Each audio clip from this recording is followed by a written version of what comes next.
Hi, it's Nora Bachman, pediatric physical therapist in Santa Monica.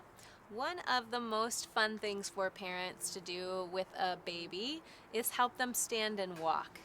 And we've often seen a kiddo walking like this, hands overhead, and really the parents doing all the work. And while, as a general rule, I would never say never do something, it's okay to kind of play around. If you're actually trying to help your child walk, then you definitely don't want their hands up above their head. You want to try and replicate the way that they will walk when you're not there as closely as possible. So when we are standing and walking around, our arms are usually at our sides. So while they need additional support to stand and walk, your hands should be closer to their middle.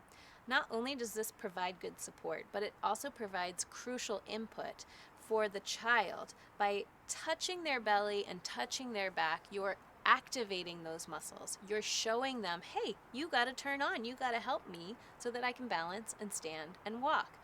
So let's say you want to help your child walk. First of all, if they are incapable of standing with this support as opposed to this, then they may not actually be ready to practice walking. And just consider that by doing this, you're teaching a bad habit, but you're also potentially putting a lot of strain on the shoulders. Again, if you do it once in a while, no big deal, but it's just not a great practice to do on a regular basis.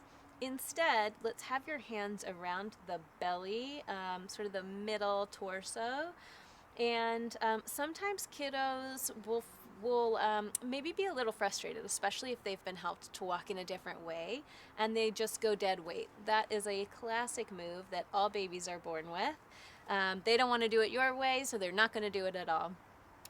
Oftentimes, that is just a battle of wills, and as the therapist, I will try and distract them out of that. So instead, we'll do some jumping, we'll do some swimming, we'll sing a song until I can get them to take some weight through their legs. And you can really feel the difference when they activate their leg muscles and start to take some weight when you're doing less.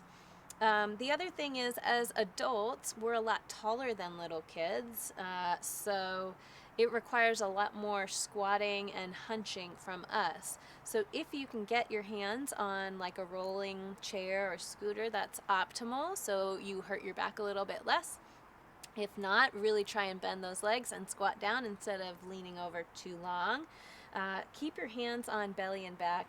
And the way that I like to help is, let's say we're just practicing standing. My four fingers are on my kiddo's belly and my thumbs are on her back. If we're just practicing standing and I notice that she's leaning really far forward, what I want to do is press into her back with my thumbs. Now this is going to make her go a little more forward and may seem counterintuitive.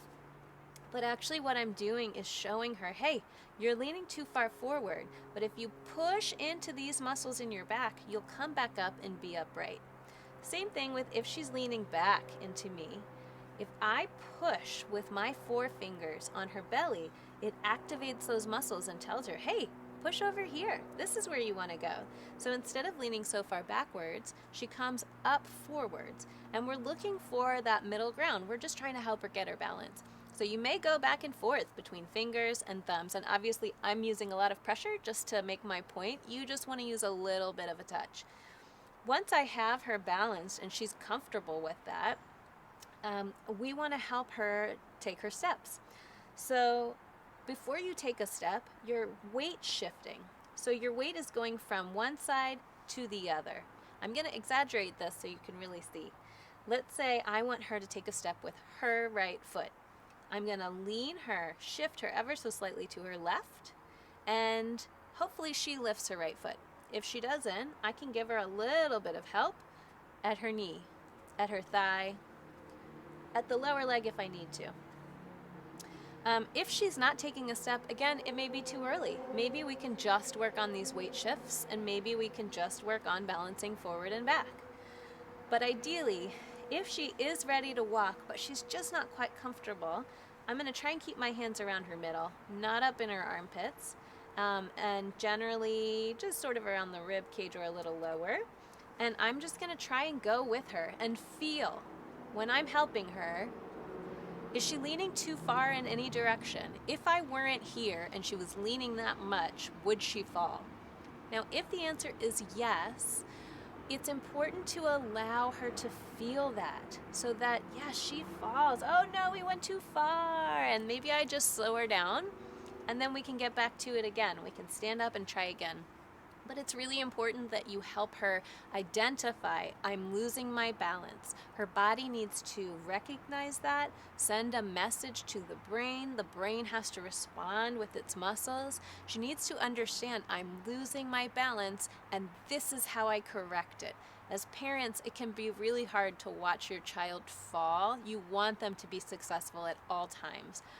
But beyond this immediate moment, the most success that my child is going to have with standing, walking, balance, any of those things, is if she can be independent in identifying, oh wait, I'm losing my balance.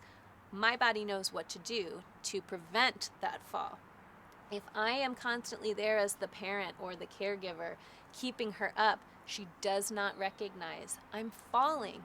What do I do? And it's way harder to learn how to catch yourself if you can't identify that you're losing your balance. So really allow them to feel the result of their actions. So she's leaning too far. Oh no, we went down. No big deal. Let's try again. And again, I get that that can be hard, but as much as you can, allow them to feel the consequence and help them be independent.